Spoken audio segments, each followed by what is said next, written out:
How to update your name servers at name.com. This demo assumes you have a domain name registered through name.com and starts from their home page.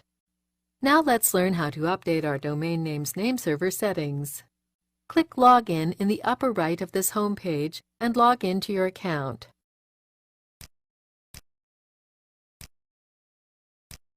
Select the domain name you want to manage. Then click Edit Nameservers. Enter your new nameservers here as follows.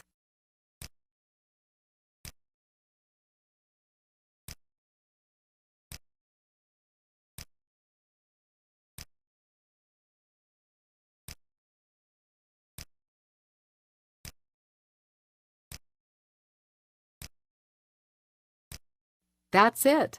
The domain name's nameservers have been updated. Please note that it could take up to 24 hours for your new nameservers to propagate and be recognized across the Internet. This is the end of the tutorial. You now know how to update your domain name's nameserver settings at name.com.